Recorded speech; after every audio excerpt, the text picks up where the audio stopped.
So if anybody's in the witness protection program, now's your chance to sign off. Otherwise, welcome aboard. So just to tell you a little bit about the SWAG initiative, there's a larger effort that's been going on for quite a while in the country around the lack of Black and Latino males in science and medicine. Within that initiative, several years ago, we started having a conversation that although those activities have been moderately successful, we still hadn't reached the goals of success that we had envisioned under some of those programs. And conversations started around what else could we do to augment those existing activities that had been in existence in the country. So one idea that was put forth was to look at athletes as a particular demographic of individuals, and particularly with regard to Black Latino males who were already in college. So they've self-identified as being interested in going to college, but had not been traditionally recruited into careers in science and healthcare. There were one-offs, and we all know of individuals who are one-offs who have been successful, but as a group, we had really neglected to reach out to that particular group. So that's where this whole idea around athletes in medicine and science, some folks call it AAMS, that was championed more nationally, started to evolve. And then in New York City, around that same concept, we said, well, let's just market our thing a little differently, and we'll call it SWAG, Scholar Athletes with Academic Goals.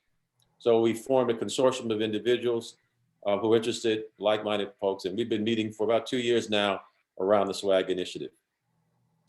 Last year, we had a conversation before COVID around partnering with Black Men in White Coats, Dale Operduta, who is the director of Black Men in White Coats, who has been active in this larger initiative around Black males in science and medicine. Had an interest in expanding his network. And so we said, well, let's have a Black Men in White Coats / SWAG initiative, SWAG Summit in New York City. Then COVID hit. And everything, as everyone has experienced, fell to the wayside. Most recently, we said we can't just let COVID defeat us. We want to move things forward.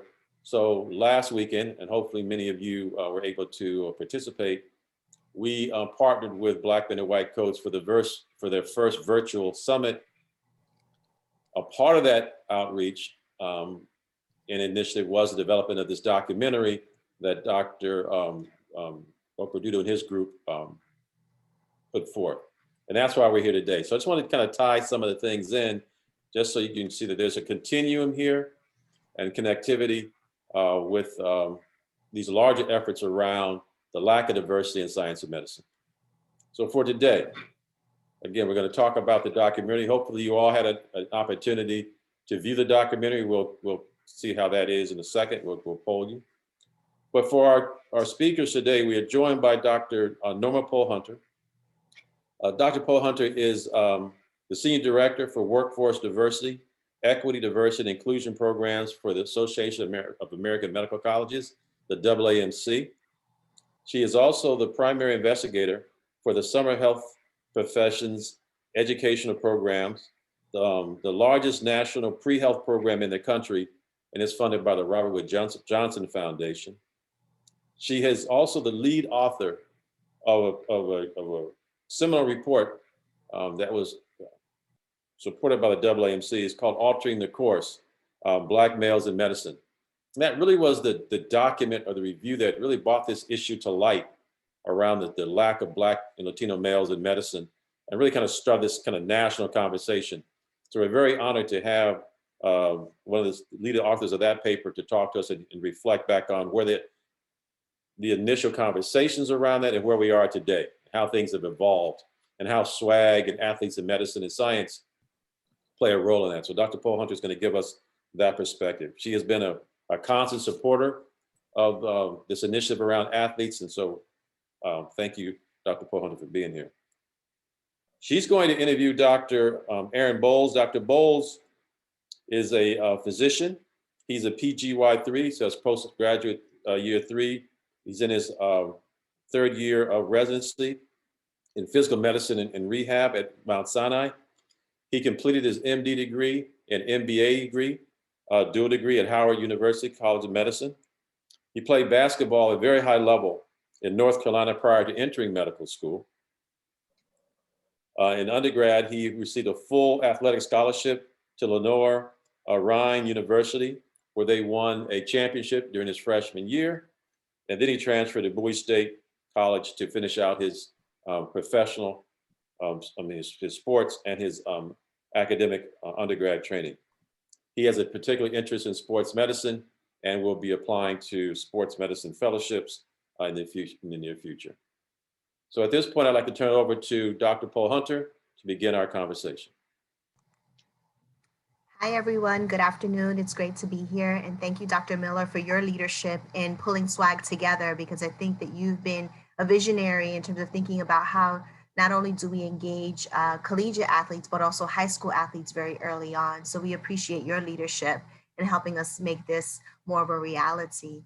Hi, everyone. My name is Norma, and I'm actually trained as a psychologist, and it's exciting to be here with you today because, as Dr. Miller mentioned, it's so critical to have each of you consider medicine and pursue this pathway to medicine.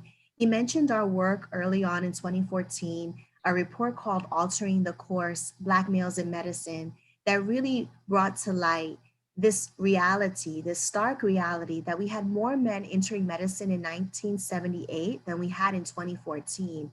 And although we've seen increases in the number of Black men entering medicine since 2014, they've been very small.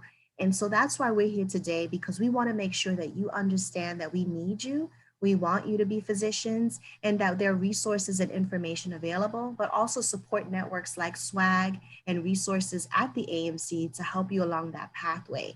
So we're so excited for you to be here, and that we hope that you take this experience, share it with others, bring others along, tell them about SWAG, tell them about AAMC, and let them know that this pathway to medicine is very doable and that we all need you to be part of it. So it's exciting to be here this morning, this afternoon with Dr. Bowles. And I want to ask first from the audience, where are you at? Like, where are you dialing in from? Where are you calling in from? If you could put in the chat, where are you now? I'm in Virginia. I'm originally from the Bronx, but I work at AAMC. But wow, from Toronto, Michigan. This is great. I know we have some New Yorkers. It's wonderful. From Mount Vernon, from NYC. Where in NYC? You just can't say NYC. You got to give the boroughs, right?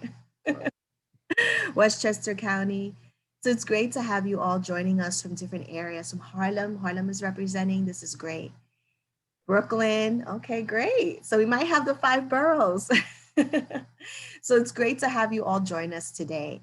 And we're here to really just talk about the experience of watching the documentary and to hear from Dr. Bowles about his perspective, his journey as a student athlete. And so tell us in one word what you thought about the documentary. If you can enter it in the chat, that would be great. And I want to let you know that throughout this time, we don't want you to just sit here and listen to us. We want to hear from your perspective. You can type your questions in the chat as we go along, because we want to be able to give you an opportunity to ask questions and to hear your voice. So as you go along, we have powerful documentary. Here's one comment, but keep putting those comments in the chat about what you thought about the documentary. So why don't we start with Dr. Bowles? It's great to have you here. Tell us what you thought about the documentary, just to kind of get us started. Sure. Thank you. Thank you for having me here. Thank you, Dr. Miller, for putting all this together. I think it's great. The initiative that you guys are involved in is very much needed and very much appreciated as well.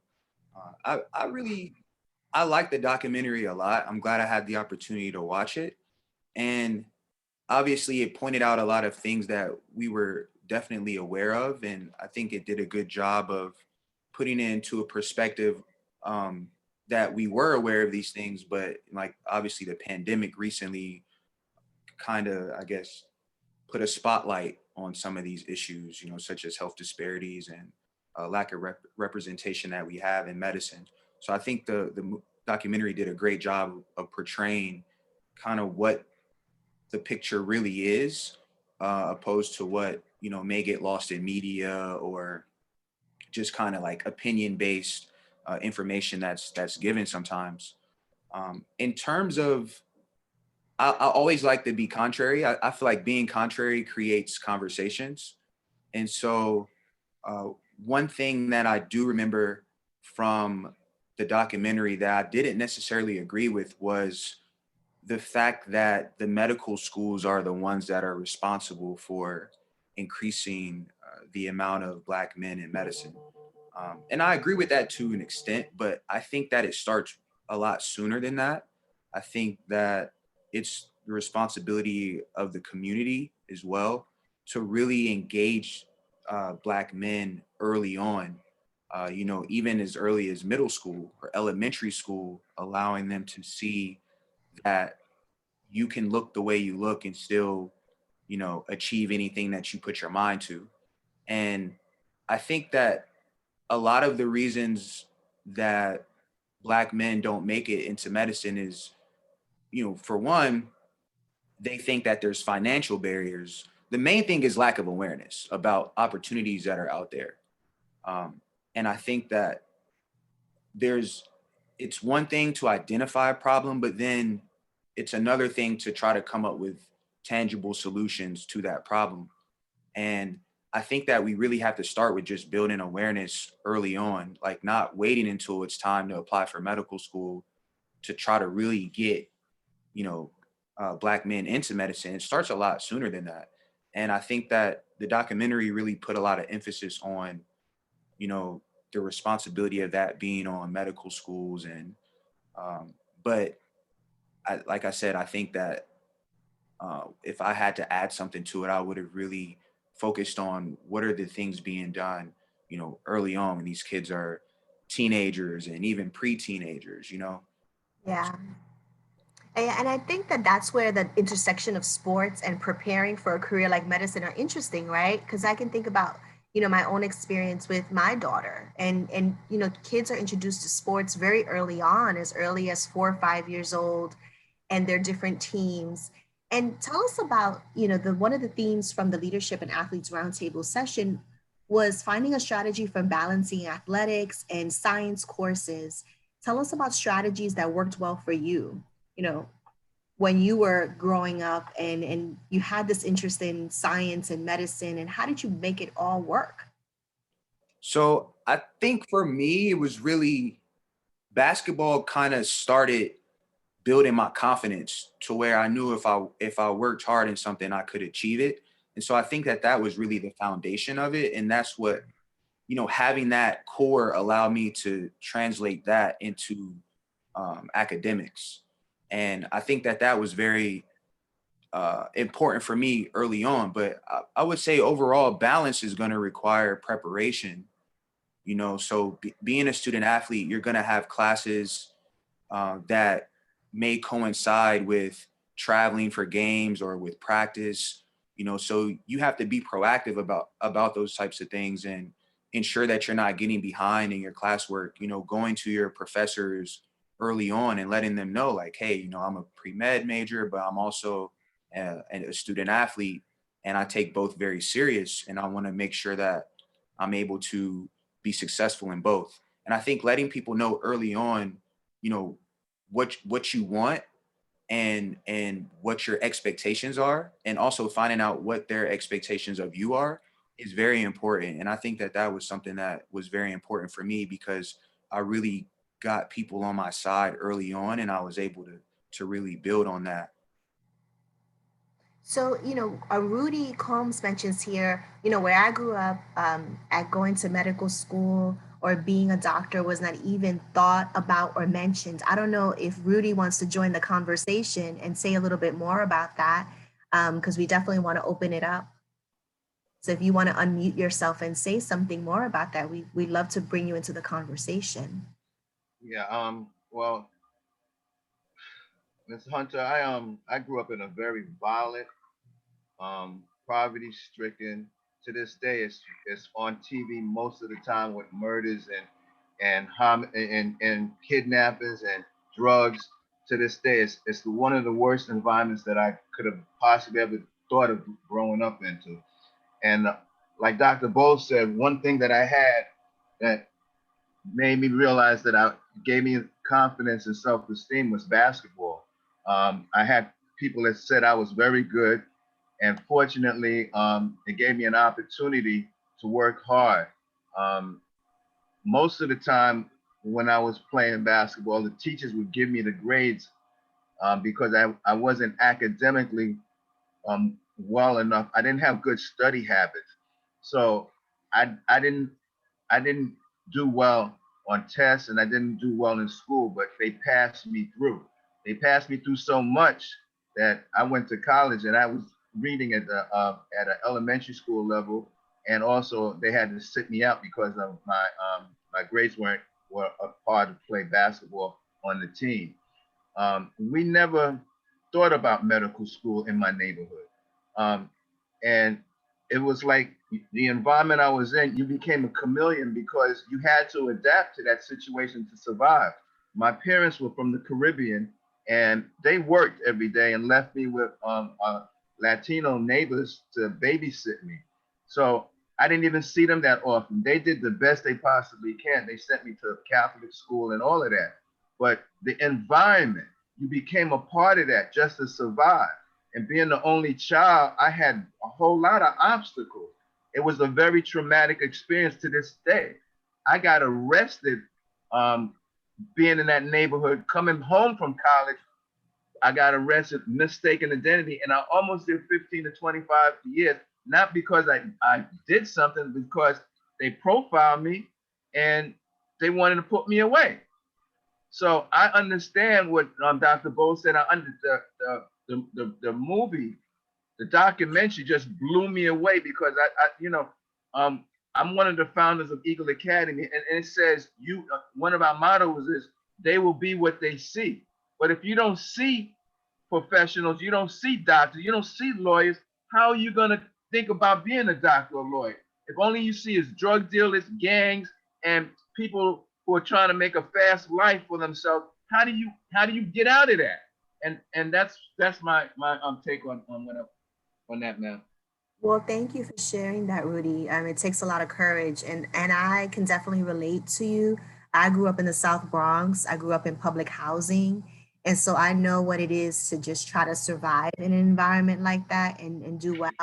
And it sounds like, you're definitely a strong leader for our community. So thank you for the work that you're doing. But yes, I think that there's a recognition that Black men experience a range, and regardless of their economic status, right? We see that right now.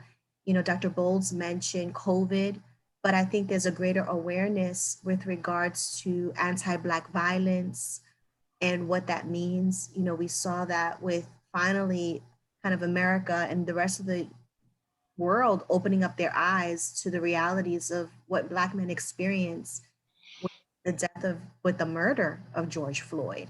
And so we like to say that there are two pandemics that we're still dealing with, the pandemics of racism as well as COVID-19, that have really disproportionate impacts on all our communities of color, Black, Latino, and Indigenous communities in the US. So, this gets to one of my next questions, Dr. Bowles, having a supportive network, not only to think about getting into medicine, but maybe dealing with kind of society and the impact of racism and other factors, having a supportive network is important as a pre-med student, especially one who's an athlete. What guidance do you have for young people right now to figure out how they can gain their support of their coaches, athletic staff, faculty? I know you mentioned it's so important to declare your interest to everybody, to say, this is the expectation, this is what I want to do. But what are other things how do you get people's support? Because I know especially, I think as a woman, it's easier for us to ask for support and we're used to that. But I think sometimes masculinity, being a man might get in the way of asking for support and reaching out. Tell us about, maybe some guidance that you would give some young athletes about reaching out. Yeah, absolutely. I think, I grew up a firm believer that it's not what you know, it's who you know, and also who they know. And so, early on, I really understood the importance of networking and putting yourself out there, seeking mentorship. Most of the time, people aren't going to come to you asking, how can they help you? Now, that's not typically how it works, unfortunately. You know, a lot of times, like I mentioned before, you have to really show that initiative. And especially when you're in the college setting, because there's so many students, you know, some of these classes you have over 100 to 200 people in. And so, and you have one professor. And, you know, like I was saying earlier, it's important to just get people on your side early. You know, I would say that's the key to building that supportive network, and realizing that sometimes you have to step outside of your comfort zone, you know, and it's not easy to network and try to introduce yourself to people that you don't know, and try to, you know, get help from people that you may not know as well, and trust people that you may not know as well enough to be able to tell them issues that you may be having, and seek their advice and guidance. You know, that's not an easy thing to do. And I think starting at a young age, you know, even as early as middle school, high school, you know, having business cards made so that when you do meet people, you know, you have something that you can exchange a card with them with your name on there, your email address, and your high school logo or the name of your high school. Something as small as that, you know, will help gain support from other people because they'll know that you're serious. And a lot of times, you know, to kind of piggyback off of the medical school responsibility of getting students into medical school, I think that it's also responsibility of us prepping people to go into leadership positions, because we need to have people in positions of power to be able to, you know, say, okay, I want this student in, or I want this student in. And not only do we not have enough Black men in medicine, but the Black men that are in medicine, not enough of them are in leadership positions to be able to lobby for other Black students. And so I think that that's important too. You know, going back to when you mentioned balance, you know, even taking one thing, if I could go back and change, I would have taken more diverse classes. I wouldn't have just taken all science classes, you know, and like history and humanities, you know, those classes that were recommended. I would have tried to take different types of classes to meet different types of people, learn different things, expand my knowledge base, but also make me more of a versatile applicant when it came time to apply into medical school. And someone in the chat mentioned that connection between sports and academics, and sports and medicine specifically. And it's very important to know that being an athlete, you're already kind of born with those qualities that it takes to be successful in medicine. You work as a team, you know, leadership.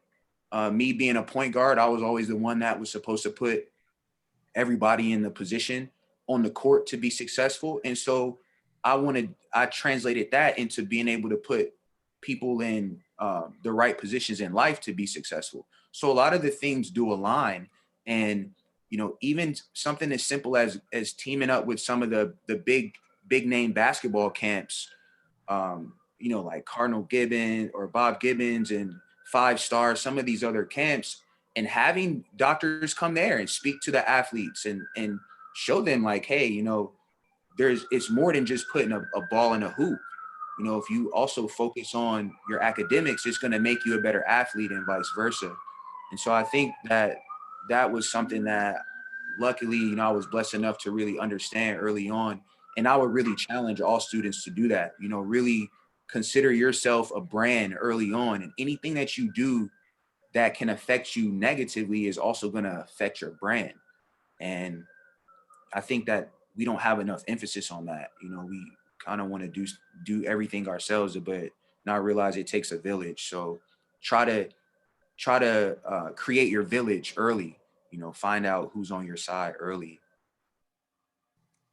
So I think there are two things that I want to highlight that what you said. You know, first of all, you don't have to be a science major to be on the pathway to medical school, right? You just have to get those requirements done in order to have the science content. So I think that's a great point, is that sometimes people get overwhelmed by the science major. Maybe it's not their interest per se, but you can be, you know, a history major, you can major in humanities. And as long as you take those prerequisite courses to help you prepare in the sciences, then you're good to go. So I think that was a good point.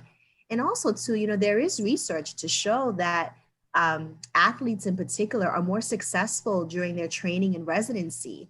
They stand out, and they're able to, really, again, as you said, use those leadership skills to demonstrate their capacity to be a really solid physician.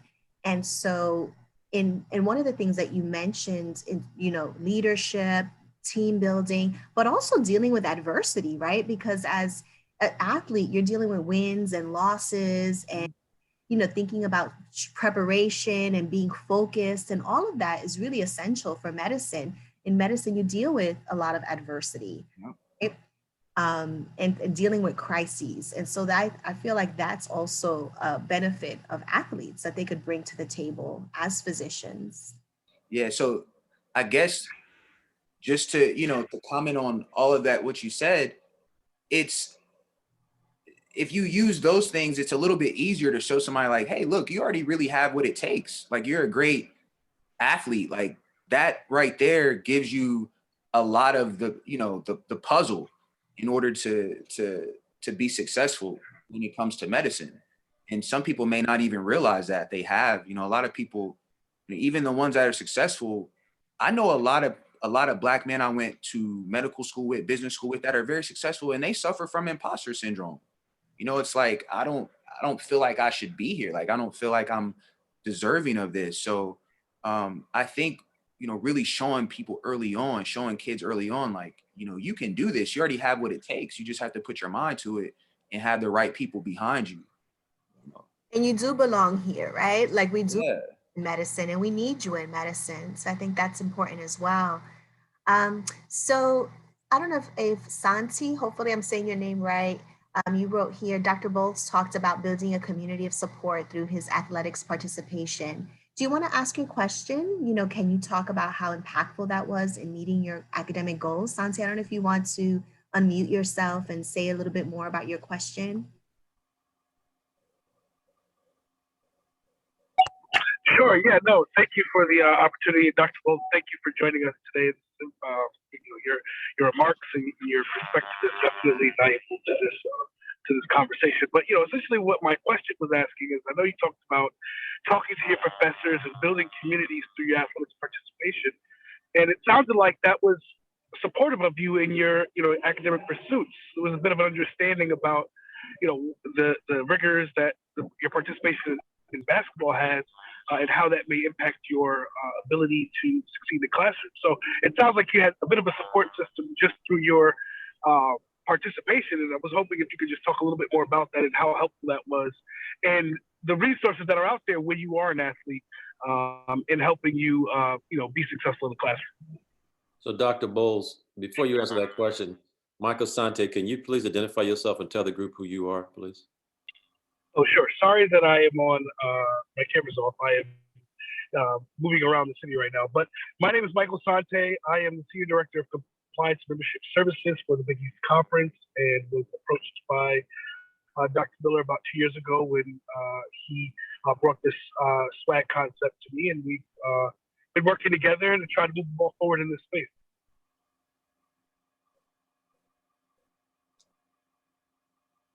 Thank you so much for joining us, and that's a great question in regards to how impactful it was.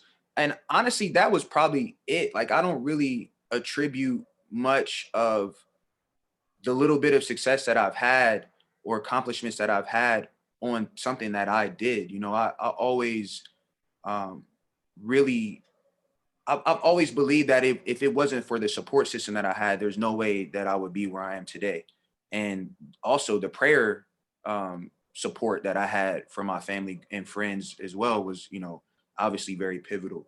But in terms of, how that my athletic participation was impactful, I mean, being an athlete, especially if you're good, people tend to gravitate towards you anyways.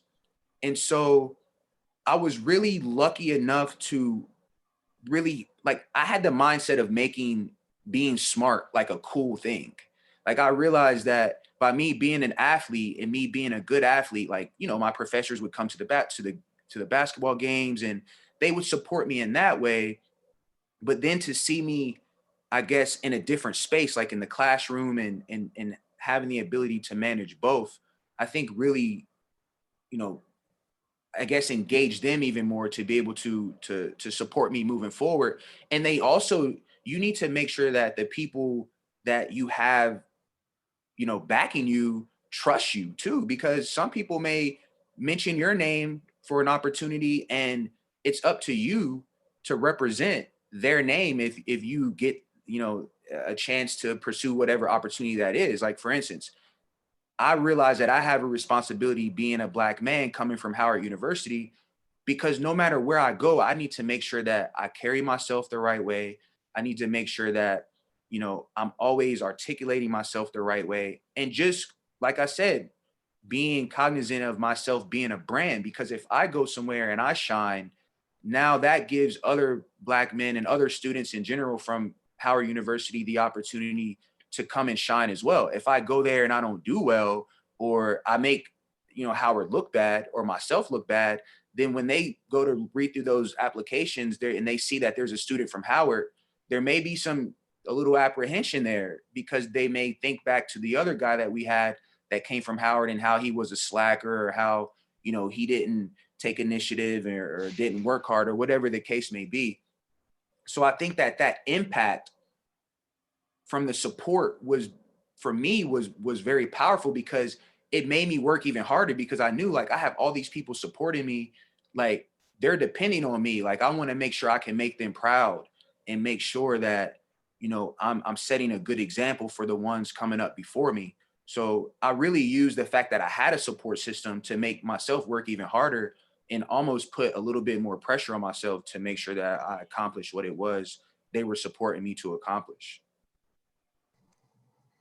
It's interesting because the some of the themes that we have talked here today were reflected in the documentary. And one of the things that the documentary ends with is like a call to action, right? Like how we need to increase the number of Black men in medicine. And I know that's something at the Association of American Medical Colleges. We represent all the, I think it's 156 plus schools of medicine. And we know that it's important to increase diversity in medicine, particularly among Black men, and we want our medical schools to do a better job. What are some ideas that you think, and some of them you have shared, but maybe we can kind of bring them all together and ask the audience to think about this as well.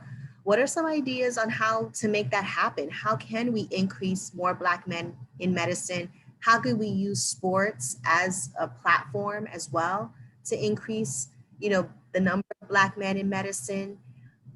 What are some of your thoughts? So obviously, like, the pipeline programs, you know, are something that are much needed.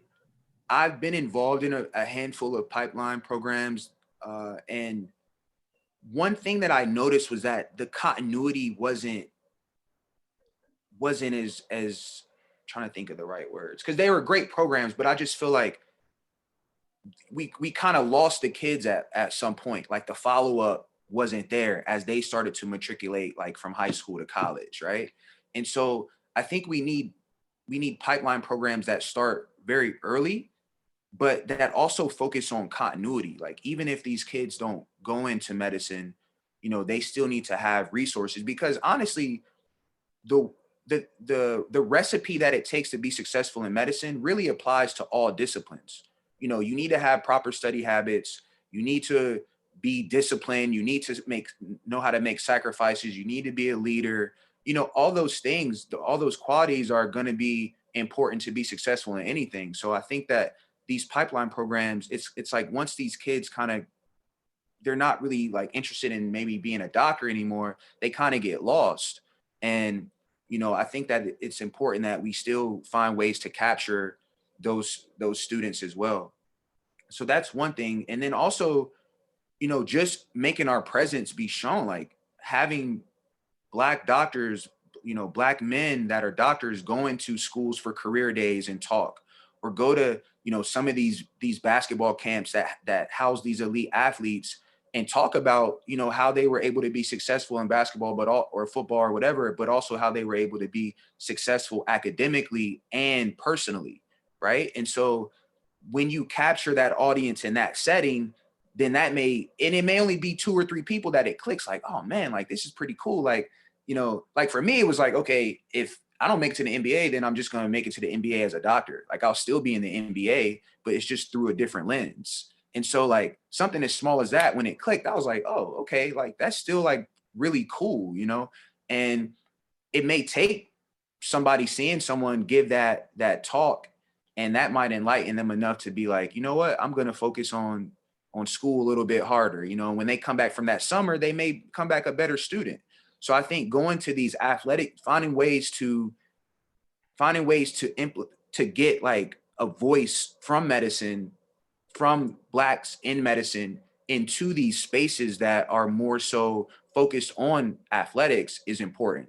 So like I said, that could start with something like camps, or, you know, going, like I could go to the high school public school league and ask coaches like, hey, do you mind if I just come by, speak with your athletes for, you know, 30 minutes after practice one day or something, just to kind of see who's interested in mentorship, pick their brain, enlighten them a bit, you know, things like that. We need more presence. We need for them to see that.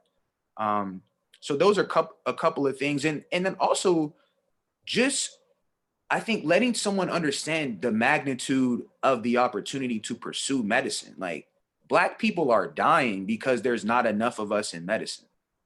You know, so like that's huge if you really sit down and think about that. So to have the opportunity to make an impact on that type of level, you know, I think sometimes people take the whole, you know, being in medicine almost for granted. I know even I do sometimes, like, because you just get caught up in the waking up early, going to work, then having to study, then take all these exams. And, you know, you're always on someone else's time, that you almost lose sight of what you prayed for in the first place, and what you, the opportunity, the magnitude of that is, and how it's not just about you. And then I use that to kind of bring me back, you know, to focus in on what it is that I need to do. So, you know, showing kids that early on, like, you know, you can be a doctor, and as having that platform, these are all the things that you can do, you know, and I just think that will allow them to dream big, you know, starting early. Well, thank you for that. I do want to open it up. I think we have Dahano Duncan has a question. I don't know, Dahano, if you want to just unmute yourself and ask your question, you can do that. Thank you. No, I don't have a question. I was more so just, I had some commentary, but that's it. No questions. Well, go ahead. Why don't you share your thoughts?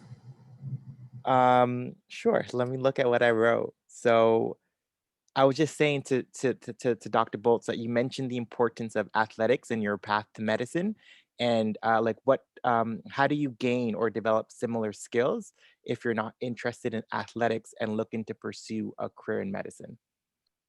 Good question. So remember what I was saying, a lot of the skills that you would need to develop to be successful in medicine they really align with a lot of different fields, you know, so you need to have those, if you focus on yourself, what I need to do everything it is possible for myself to put myself in a position to win, and utilizing the opportunity that I have right now. So for you, like, are you in high school? Are you in undergrad? Where are you in your training? I'm in undergrad, but this was more so just a general question that I want to get your perspectives on. It wasn't necessarily very personal to me, but just want to hear your opinion on it. Definitely. So gaining and developing those skills is going to start with you, right? So even if you don't play sports, you can still go to your professors early on, let them know who you are, the things that you're interested in, ask them for their feedback. That's very important too. Not only asking your leaders for what their expectations are, but also getting feedback from them as you go. See what things you can work on, see what things you can be better at, right? It starts there. Making sure that you're focusing on being versatile. Your CV is what someone's going to look at and say, okay, we want to give him a chance, or we don't. So you need to make sure that CV really represents what you have to bring to the table. So aside from athletics, like, those are things that you should be doing really anyways if you want to pursue a path to medicine. Thank you. We had a question from Pat White. You want to join the conversation?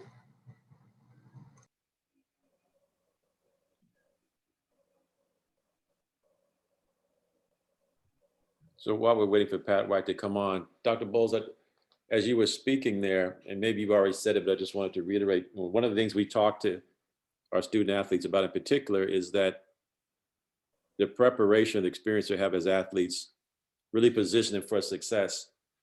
And as you were talking about, going to your professors and get feedback, that's what athletes do day in and day out, right? To become better as an athlete, you're always seeking feedback.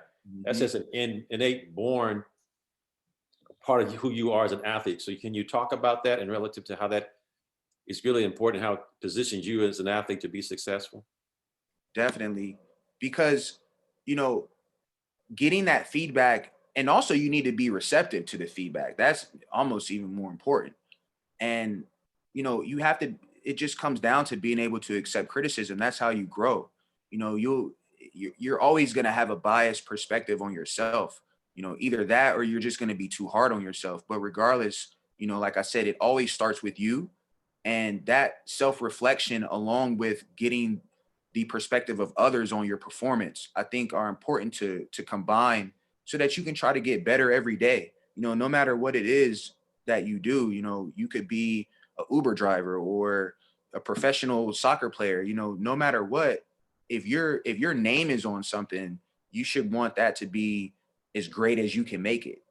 And so, getting involved early on, I think, was important, and getting that support early on was very important.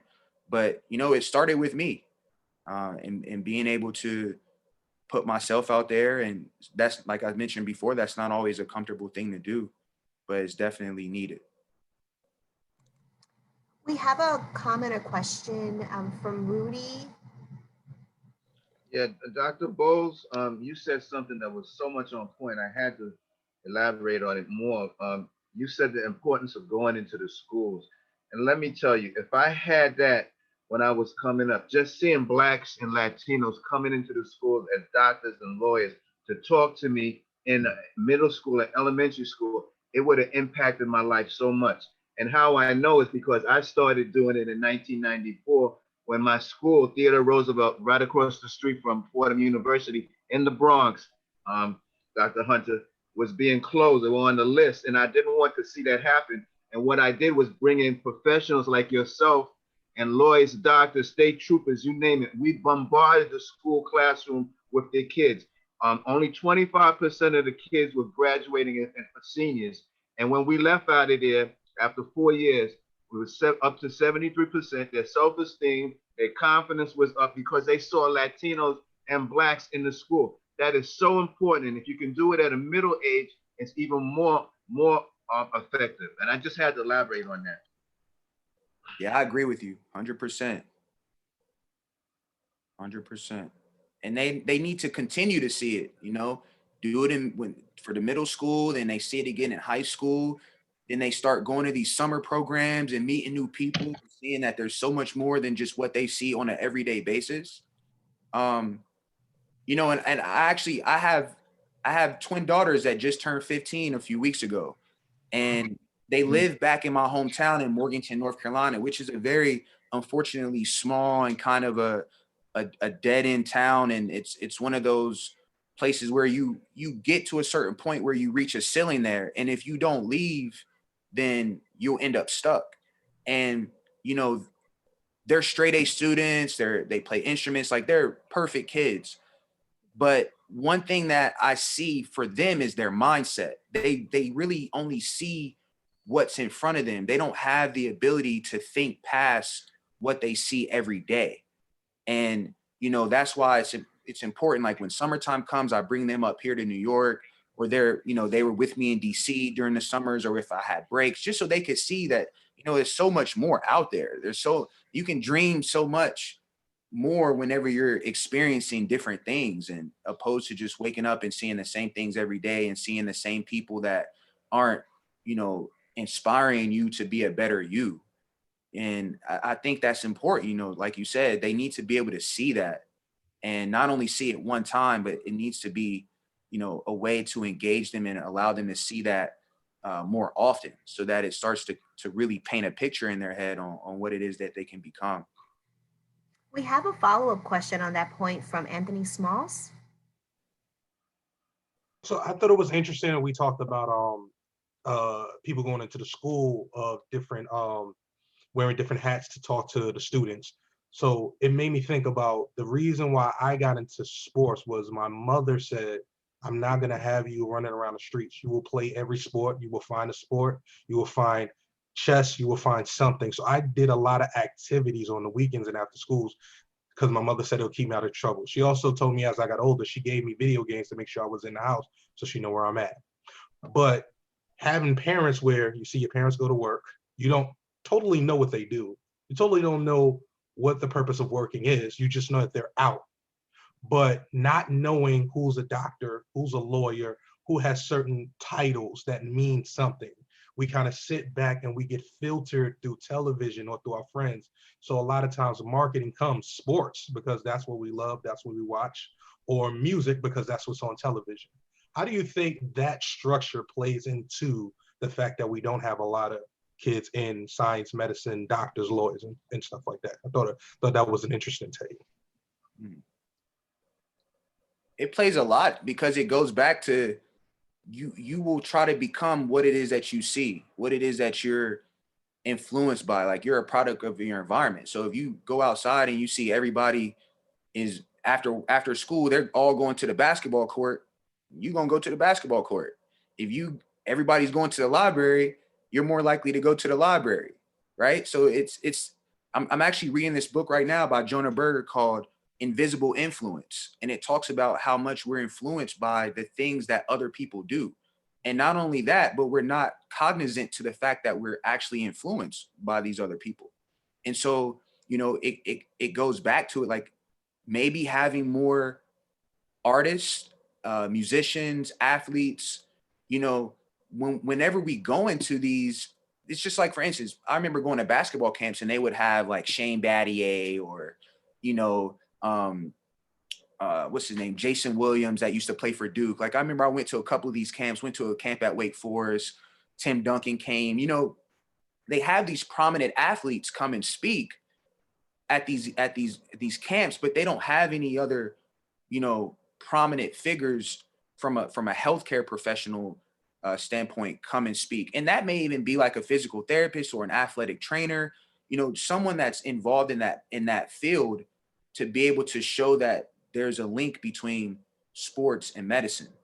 And so, I think that, it goes back to what we mentioned earlier, really finding ways to engage the athletic community in the importance of exposing their athletes to medicine.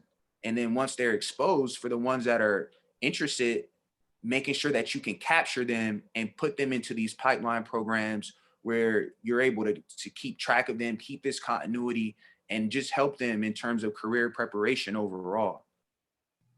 So, Dr. Bowles, you said early on that you'd like to be a little controversial. So let me have a little controversy here. You broke the cycle. And yes, I understand what you see, what you will be, and all, I got that. But how do you break the cycle? Something in you, something happened with you to make you choose a different path. And I'm assuming some of your other friends who were ballers didn't. Yeah, for me, it was having twin daughters early. I mean, my twins were born, and it wasn't planned. It's a long story, but everything happens for a reason. I'm a firm believer of God putting on you what you can handle and no more. And so I always knew that it was a reason for me, out of all people, ending up with twin daughters at the age of 18, starting my first year of college as a student athlete. And my decisions became more about, okay, how do I really put myself in position to be successful, not just right now, but later on, because I had two other people depending on me, so it was a little bit easier for me to make sacrifices because it wasn't just about me. And so, that's probably a motivating factor that I have that, that a lot of people don't have at such an early age. But then I also feel like that's part of why I have that niche to give back, because there are people out there that had kids early and that deterred them from pursuing whatever it was that they wanted to pursue. So, being able to identify with and connect with people that And I hate to say that it was a mistake, you know, because looking back, it was the greatest thing that ever happened to me. But at the time, it wasn't something that was conducive to what, you know, I was trying to do. And it was a setback that I had to find a way to bounce back from. And someone needs to hear that story. You know, there's people out there that they may have lost a life in their family, or in my situation, gained lives in their family. You know, either ones are definitely traumatic events that, you know, you have to find a way to overcome. But you know, not everyone has that smooth sailing where they, you know, graduate high school, go to college, they know what they want to do, graduate college, go straight into med school, finish resident. Like, that's not always how it is. So people need to hear more about how to get over the obstacles. You know, this people is one thing I tell people about social media. People they're not going to post their failures, you know, but it's the failures that people grow from. And it's the failures that you have that people need to really hear about, to encourage them, you know, because like I said, at some point you're going to fail. It's a matter of how you respond to that. So I know we're pretty much up on time, but this has really been an engaging conversation here. One question is final advice for students, and this goes along the theme of overcoming adversity. We've in the United States, and you would argue globally, have been so challenged by what COVID-19 has done, especially for our communities of color, how it's had disproportionate impacts and really upended our lives, right? We don't know what's normal now. We're redefining normal, what's normal within education, healthcare.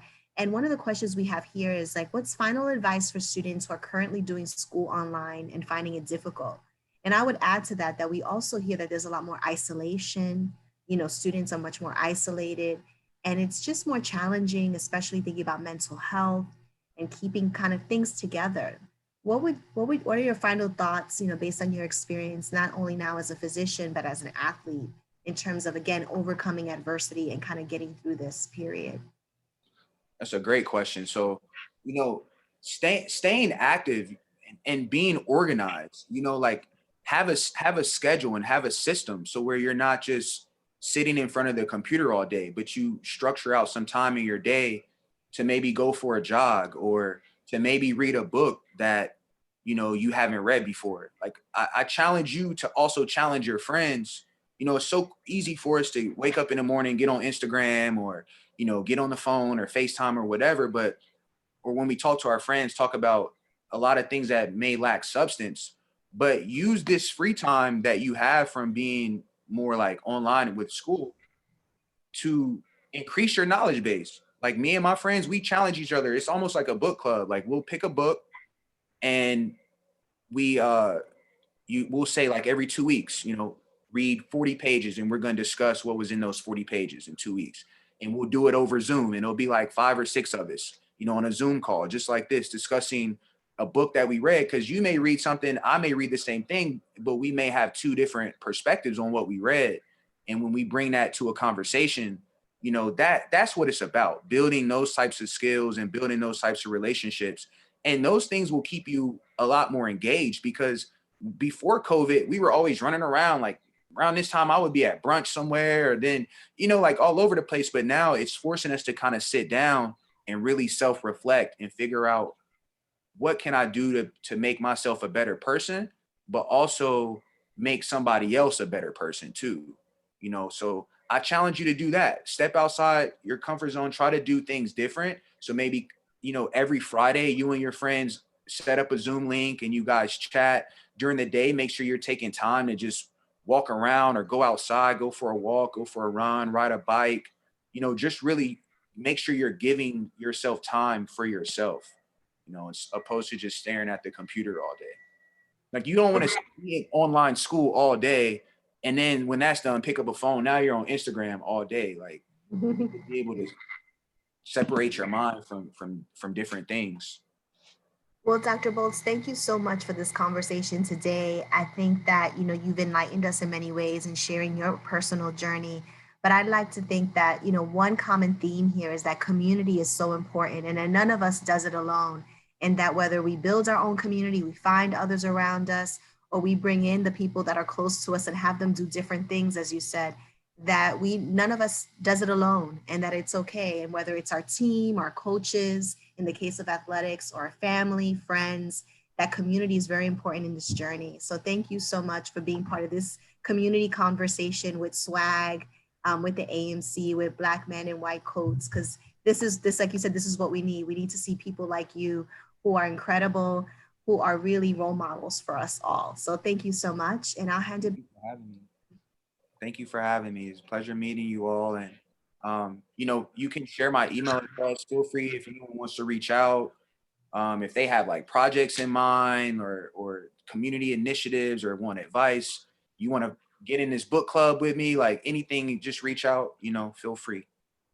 Thank you. Well, thank Hey, you. Dr. Bowles, which email would you like me to share with everyone? You can do the Gmail, the bold0523. Thank you so much. So again, Dr. Bowles, I want to thank you for your time and your candor. Dr. Pulse-Hunter, I really appreciate you joining us. You've been a supporter of the SWAG initiative from day one. AAMC has been very active partners with this SWAG initiative. And for all you who took time out of your Saturday to join the conversation, really appreciate it. Let's continue the conversation. If you haven't had an opportunity to view the documentary, or if you want to share with someone, let us know. We'll make it available to you. And again, this is part of the larger initiative around increasing the number of Black men and Black women and Latino women in white coats. That's what we're about. And those white coats don't have to be medicine. It could be nursing, dentistry. And your white coat could not necessarily be in healthcare. Your white coat is kind of your badge of honor. And we're all about helping you succeed. So anyone that wants to be a part of our initiative, Anthony's put in the chat, the SWAG listserv, reach out to us and we'll bring you to our network. Thank you. Have a good day, and we'll talk to you all soon. Thank you so much. Take care, everybody. Be safe. Wear your mask. Get vaccinated when you can.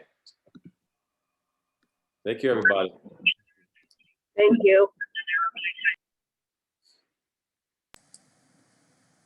So Norma, hold on for a moment. Just want to let you know, I like your hoodie.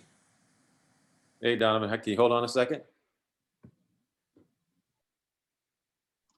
Okay, I'm gonna stop for the recording. Please.